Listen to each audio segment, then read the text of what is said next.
Well, good evening, everybody. Welcome back to the channel. I am officially a master's student, so things are moving a little bit quicker than they used to. I know my last video was a film collection video, and I said that I was going to plan more videos over the summer that I never got around to doing. So I still have plans for a lot of videos, but right now I'm working through a reading list for the master's degree. And one of the first texts I'm reading, this is the third text I'm reading for the list, after I read Rasselas by Samiel and then a cluster of lyrics from several poets, Aphra Bean, Robert Herrick, John Donne. This is the one I wanted to make the first video on. I might make a video on the other two eventually at a different time, but right now it's a rainy day, perfect for the mood of this gothic novel, The Italian, by Ann Radcliffe. This is one of the first gothic novels around 50 years after the publication of Horace Walpole's The Castle of Otranto. I mean, a few others came out at around similar times. We get Vathek by William Beckford. We get The Monk by Matthew Gregory Lewis, which some scholars say this is a response to. And of course, we get one of the most famous and popular Gothic novels, The Mysteries of Udolpho, which is the other Ann Radcliffe novel that she's most well known for. And that is written, when you open this book, it says from the author of The Mysteries of Udolpho. So the tracings, the first parts of Gothic texts, is very much moody, gloomy, castles. It does also focus on sublimity, and we're going to look at that in some of the passages I've selected. But the big thing to know about texts like this is that they're playing completely on atmosphere. They're not really supernatural. They're not, typically as scary as you would imagine a modern horror book is. But they play on conventions of aesthetic, atmosphere, idea, and usually have some sort of hidden message that has something to do with society and repression. So, I have selected, I think it's 5 passages that I would like to go through. We're only going to go through volume 1 today. So there's going to be 3 videos, 3 volumes. And I am around 30-ish pages into volume 2. The first chapter of volume 2 is amazing, and I can't wait to talk about it. But first, we're going to talk about some passages in Volume 1. Volume 1 is really sort of setting the stage. It becomes really interesting at the end. And so yeah, this is not my copy. This is from the University of Arizona Library. So I won't be able to have this forever, so I'm going to hopefully get these videos out pretty quickly. And I am making my way through this rather quick now, and it took me a little bit to get into it, but as the pace started to hasten, the novel has really garnished my attention, and there's some really fantastic passages in here. And hopefully, when I finish this, there's tons of selected bibliography, and I would like to compile a list of the most interesting if I stumble upon one. But we're gonna jump straight into this, and the first passage I'm gonna select is actually the first page, the first paragraph in the first chapter. So we're just going to look at the first paragraph. Now there is a prelude that sort of discusses a historical approach to what happens, but we're going to jump right into this in the first paragraph. Now, just some context, this is a love story that turns into a schematic sort of problem. The main protagonist becomes or falls for a girl of lower status, and as a result of it, his parents are scheming to make that not happen. I'm not going to try and give away too much, but essentially castles, nuns, priests, monks, all of this comes into play, and there's a really great castle moment that we're going to look at in chapter 7. But essentially the first part of this is just the meeting of the protagonist with the lovely young lady, and then the talk of getting married. There is actually a moment of conspiracy that happens. We're not going to look at that chapter or that passage, but the young lady, Ellena is her name, is an orphan, and she's looked over on by a lady, and the lady dies before the talks of marriage can consummate. And the conspiracy is that she might have been poisoned in a attempt from the protagonist Vivaldi's parents to prevent the marriage from happening. And a plethora of things happen that also confirm this idea. Another thing that happens, shortly after the idea of marriage comes up, Ellena gets kidnapped. While Vivaldi is going to a castle to investigate a monk who has been spectrally haunting him and telling him things about Ellena that seem to, prelude to what actually does happen. And so it freaks Vivaldi out, and he says, "I need to figure this out," which leads to a really great moment of confrontation. I don't think we're going to specifically look at that chapter, but that is definitely something worth looking. So, yeah, we're going to jump right in. I would, so this is, if you have your own copy, this is the first page. So each chapter opens with an epigraph. The first one that opens chapter 1 is, "What is this secret sin, this untold tale, that art cannot extract, nor penance cleanse?" And that is from Horace Walpole's Mysterious Mother. So let's look at the first chapter, or the first paragraph. It was in the church of San Lorenzo at Naples, in the year 1758, that Vincentio di Vivaldi first saw Ellena Rosalba. The sweetness and fine expression of her voice attracted his attention to her figure, which had a distinguished air of delicacy and grace, but her face was concealed in her veil. So much, indeed, was he fascinated by the voice, that a most painful curiosity was excited as to her countenance, which he fancied must express all the sensibility of character that the modulation of her tones indicated. He listened to their exquisite expression with a rapt attention, and hardly withdrew his eyes from her person till the matin service had concluded, when he observed her leave the church with an aged lady, who leaned upon her arm, and who appeared to be her mother. What a fantastic opening. I mean, this is sort of instantly interesting, right? So we have the protagonist Vivaldi, we have Ellena, and so what follows this chapter, what follows this paragraph, is that Vivaldi actually follows her to her home in close proximity. He doesn't make himself, known. They don't know that he's there, but he follows her home in such interest of her. And the countenance, this is a word that comes up plenty of times in this novel, countenance, and the changing of countenance, how certain moods, certain expressions happen. It is at times very melodramatic. Emotions run rampant and wild. Ellena seems to be completely conflicted on the idea of loving Vivaldi, but also feels like she has a sense of obligation and protection in him that comes up often. Another thing within this first page that appears often is the idea of a veil. This comes up in Gothic texts all the time, regardless.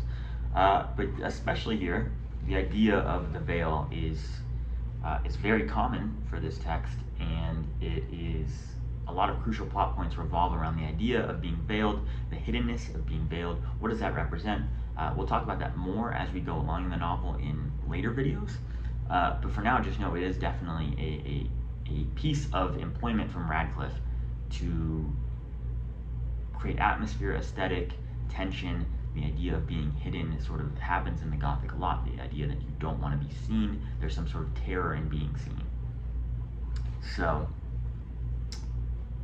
yeah. So this is a fantastic opening. He follows her, and then he begins to continuously think about her, and he decides he must act upon it, and he does. And we skip along eventually, and we hit page 63 in my chapter, in my edition. That is 63. That is chapter 6, and it is this. This is one of the key things that happens in this text, and what Radcliffe most tries to do in specific scenes is the idea of nature and sublimity, which sublimity comes up a lot in the ensuing years. In the years prior, we have Goethe, we have Coleridge, we have Keats, we have Wordsworth. A lot of these people are around the same time as Radcliffe, and so sublimity is becoming a very common trope, common tradition in the idea of discussing nature. So this is after she has been kidnapped and she's with her captors. Radcliffe writes this: "It was when the heat and the light were declining that the carriage entered a rocky defile, which showed, as through a telescope reversed, distant plains and mountains opening beyond, lighted up with all the purple splendor of the setting sun. Along this deep and shadowy perspective, a river, which was seen descending among the cliffs of a mountain, rolled with impetuous force, fretting and foaming amidst the dark rocks in its descent, and then flowing in a limpid lapse to the brink of other precipices. Once again it fell with thundering strength into the abyss, throwing its misty clouds of spray high in the air and seeming to claim the sole empire of this solitary wild. Its bed took up the whole breadth of the chasm, which some strong convulsion of the earth seemed to have formed, not leaving space even for a road along its margin. The road, therefore, was carried high among the cliffs that impended over the river, and seemed as if suspended in air, while the gloom and vastness of the precipices which towered above and sunk below it, together with the amazing force and uproar of the falling waters, combined to render the pass more terrific than the pencil could describe or language can express." This is, specifically that last sentence is sort of metafictional. I mean, she says, more terrific than the pencil can describe or language can express. This is sort of a key aspect of the sublime, is that it is in such an overwhelming experience that there is no direct way to describe it. The vast feeling of emotions, and as you can see, in the complete depth Radcliffe goes to employ just how beautiful and expansive the land around Ellena is in this carriage, and while she's looking out upon it, is so grand, and it is so big, and it is so hard to put into words. And so I really like how this passage sort of metafictionally says, hey, I'm trying to put into words what Ellena's seeing, but I can't. You would have to see it for yourself. And that sort of plays with your mind as you're reading it. You're thinking, we know this is a work of fiction. I mean, what possibly could, Ann Radcliffe be talking about right now as Ellena is winding, upon this speculatively fiction world? And so it leaves an interesting, desire to want to see something. And Gothic texts are all about that push-pull of desire. What we can have, what we can see versus what we can't. That's what happens with the veil. And so here it's sort of like Radcliffe is putting a veil over the world of the text and saying, hey, I can't describe it. It is so vast, it is so beautiful. And I find her descriptions of nature and of, the land that they're traveling to get to this monastery where Ellena is going to be, held captive, so amazingly written and well done, and the prose is just beautiful. And so another thing that happens after Ellena makes her way to the monastery is that she finds a little room where she's able to be free from her captivity for a brief period of time. And this room, it has a window and it overlooks the entire pass, the mountains, the land, the abyss. And the abyss is a great word to describe the feeling of what Radcliffe is. That's a great word to pick. Precipice, another really common word. I saw this word a lot in The Sorrows of Young Werther by Goethe. So she finds this, and she's being so vexed. Her soul is so vexed by her separation with Vivaldi that this is the only tranquil moment she can find. And so she spends as much time as she can in this little room overlooking the passes to calm her soul. And that's sort of, the beautiful part about the sublime, the idea of the sublime, is that there is some sort of tranquility, even though it does turn to fear as you view it more and more. I do find it interesting that there is the power of emotion behind it, in this sense, takes away Ellena's trepidations of thinking of Vivaldi and brings about a feeling of calm before calamity. So that's a great chapter. That's the chapter where she finds captivity in the monastery. She meets Olivia a little later, which is one of the nuns that helps her when Vivaldi comes to rescue her and for escape. But we haven't gotten to that moment yet.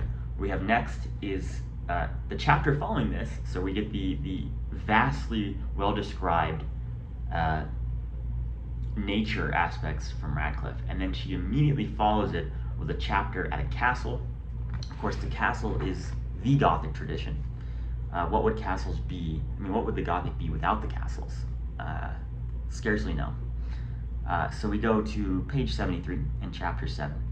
So this is going to be 73 and 74. This is when Vivaldi and his servant Paolo go to investigate the spectral monk that has been haunting Vivaldi's, passions in the flame of his soul.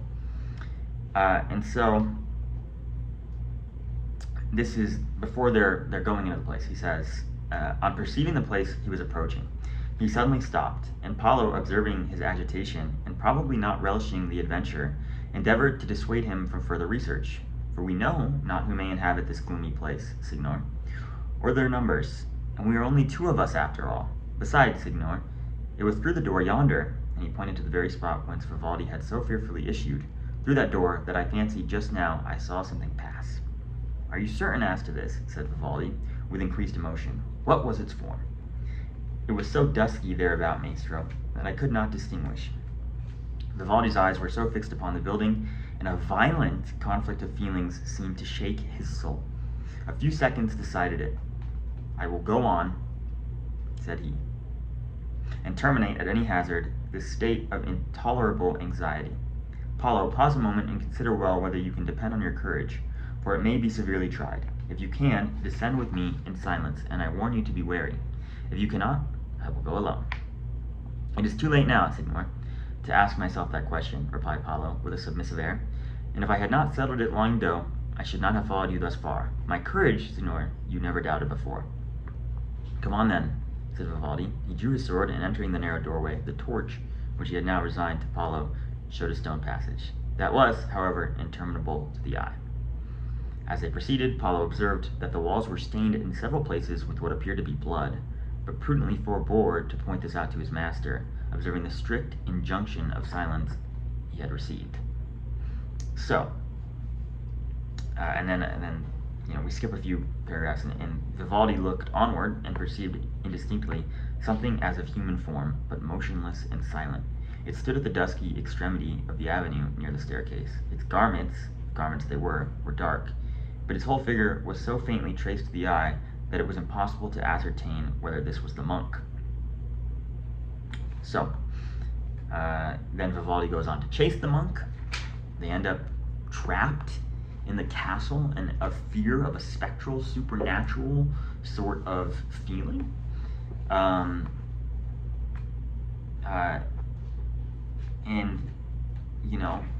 The monk had passed by before they went to this castle and had spoken of death, and that someone in the Rosalba residence had died.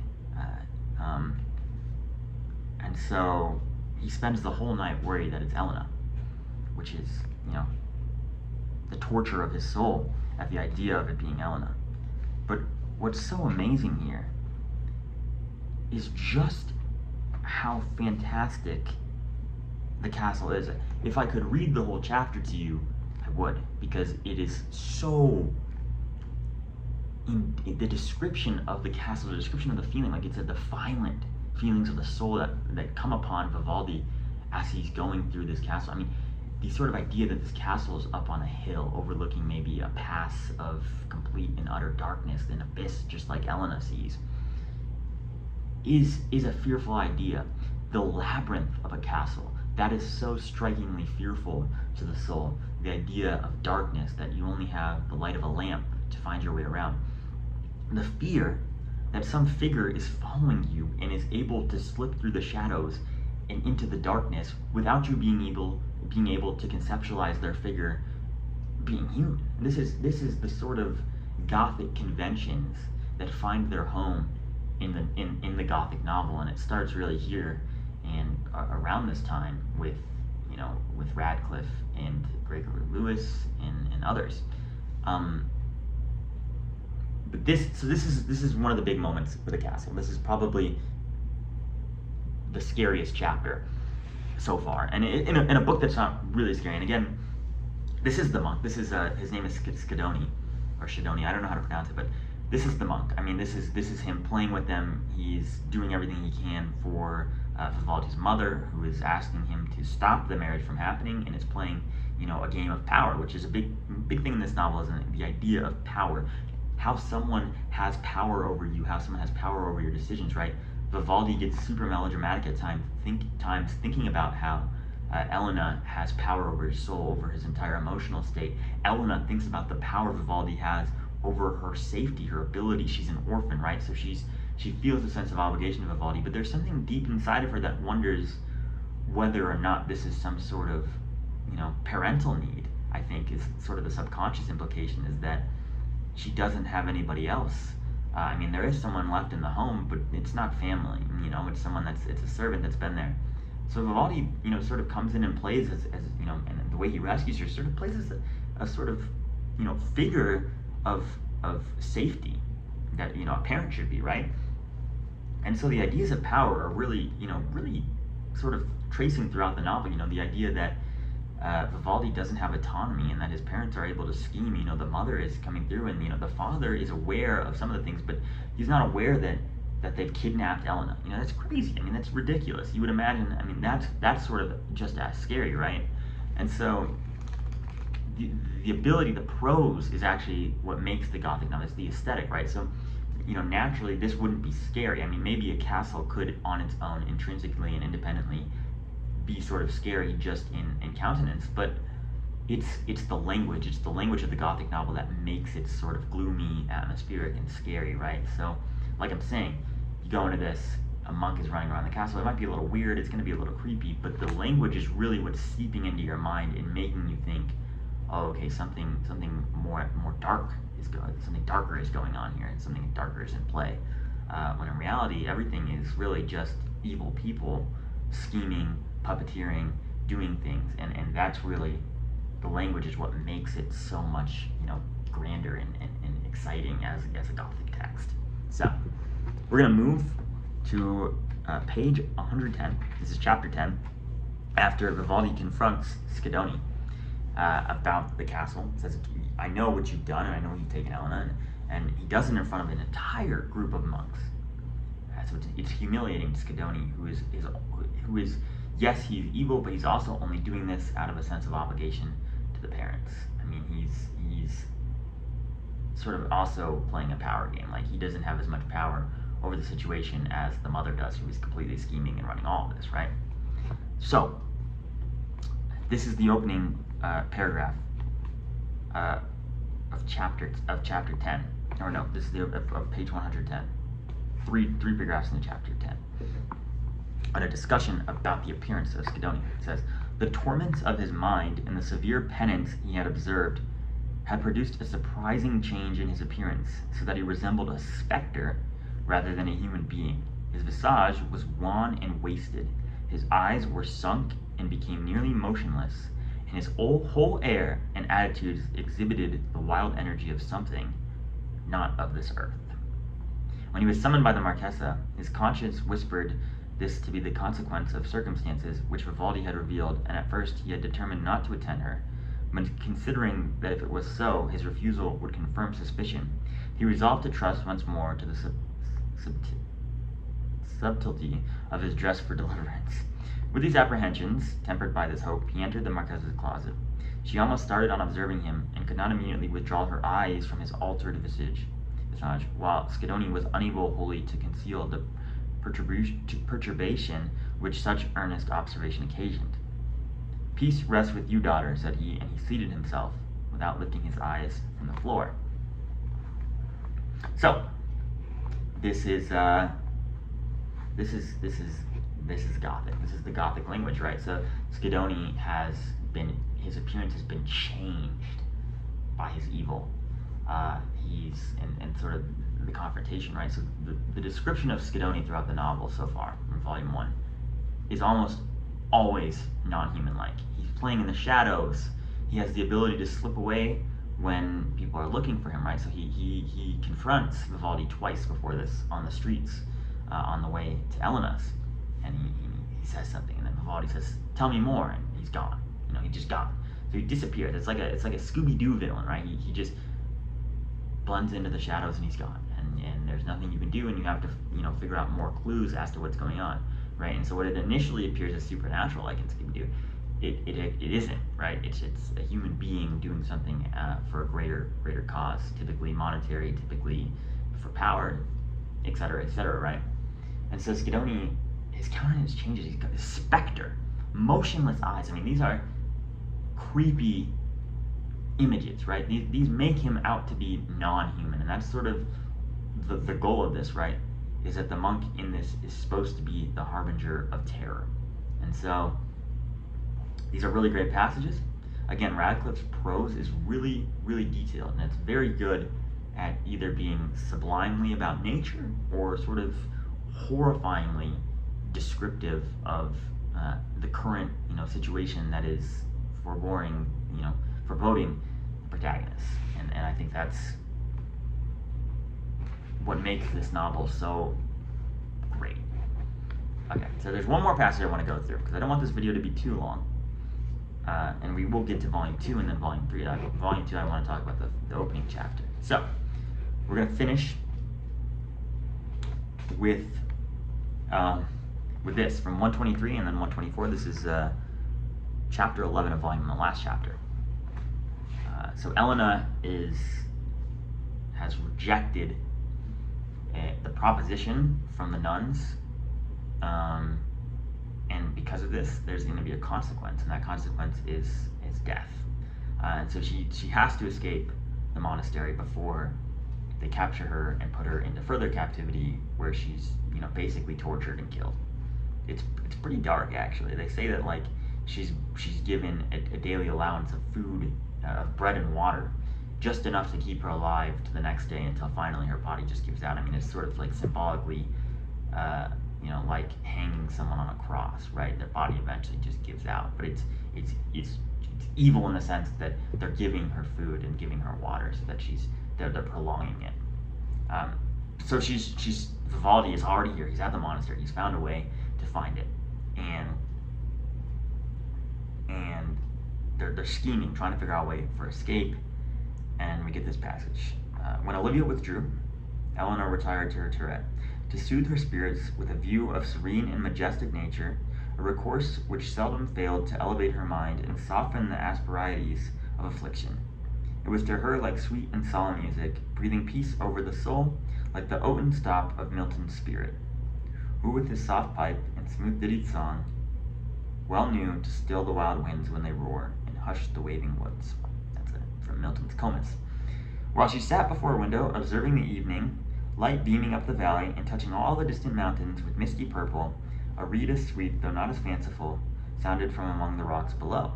The instrument and the character of the strain were such as she had been accustomed to hear within the walls of San Stefano, and the tone diffused over her spirits a pleasing melancholy that rapt all her attention. The liquid cadence, as it trembled and sunk away, seemed to tell the dejection of no vulgar feelings, and the exquisite taste with which the complaining notes were again swelled almost convinced her the musician was Vivaldi.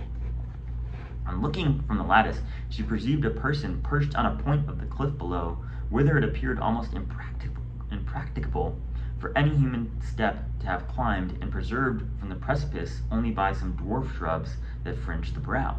The twilight did not permit her immediately to ascertain whether it was Vivaldi, and the situation was so dangerous that she hoped it was not he. Her doubts were removed when, looking up, he perceived Ellena, and she heard his voice. Vivaldi had learned from a lay brother of the convent, whom Paolo had bribed, and who, when he worked in the garden, had sometimes seen Ellena at the window, that she frequented this remote turret, and at the hazard of his life he had now ventured thither, with the hope of conversing with her. Ellena, alarmed at his tremendous situation, refused to listen to him, but he would not leave the spot till he had communicated a plan concerted for her escape, and entreating that she would confide herself to his care, assured her that she would be conducted wherever she judged proper. It appeared that the brother had consented to assist his views in consideration of an ample reward, and to admit him within the walls on this evening, when in his pilgrim's habit he might have an opportunity of again seeing Ellena. He conjured her to attend, if possible, in the convent parlor during supper, explaining in a few words the motive for the request and the substance of the following particulars. So then the plan happens, and then we get the last part of this that I find interesting. He lingered on the rock till the last moments of departing light, and then, with a heart fluttering with hopes and fears, bade Ellena farewell, and descended while she watched his progress through the silent gloom, faintly distinguishing him gliding along ledges of the precipice and making his adventurous way from cliff to cliff, till the winding thickets concealed him from her view. Yeah. So this is sort of a mixture of everything that we were talking about, in the prior passages, right? So we have the sublimity, Ellena's soul is being, or she's attempting to calm her soul with the vast expanse of land that surrounds, the monastery.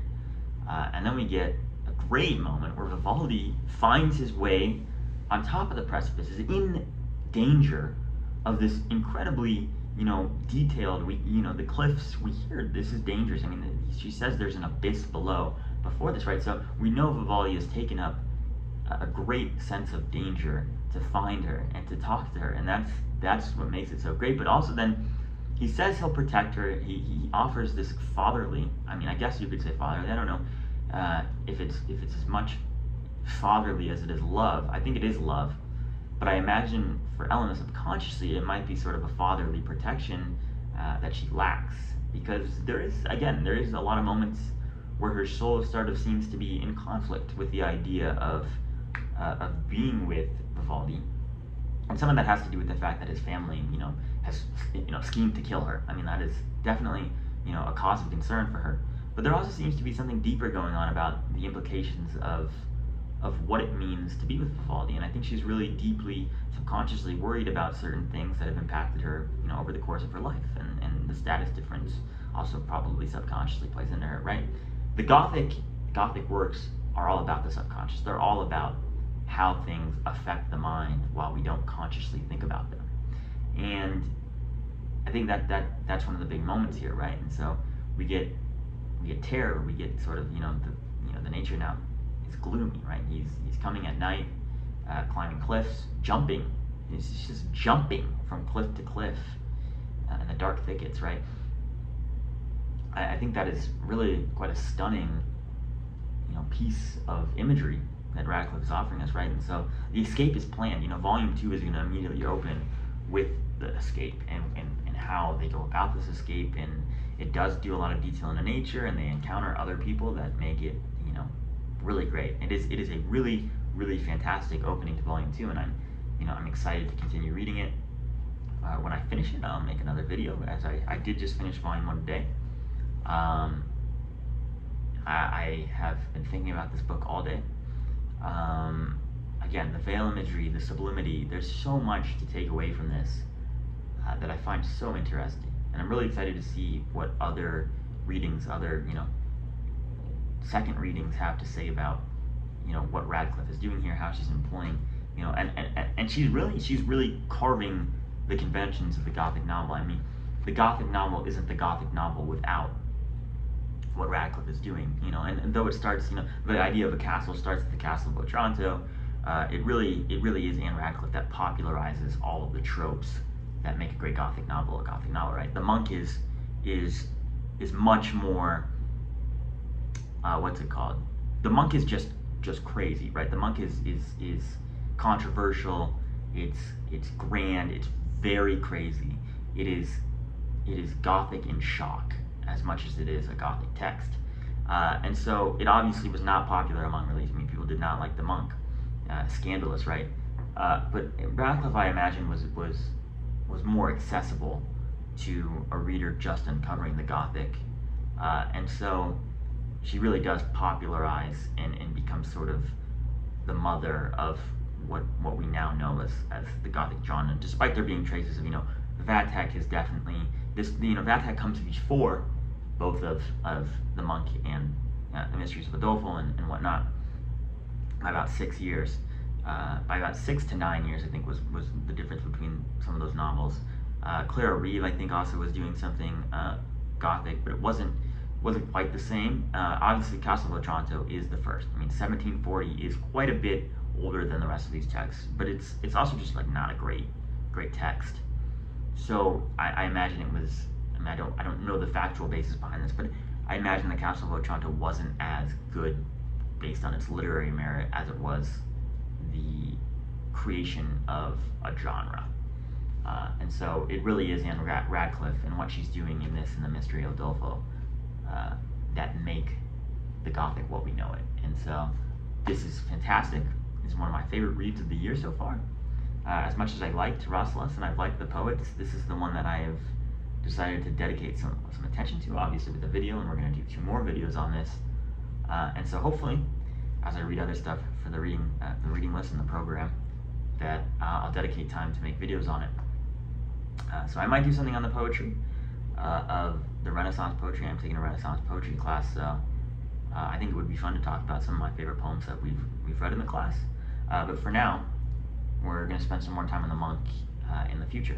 So thank you all for sticking in with this video, and I hope to be back within the near future, hopefully in a few days, maybe a week, and we will talk about Volume 2 of the Monk. Thanks. Bye.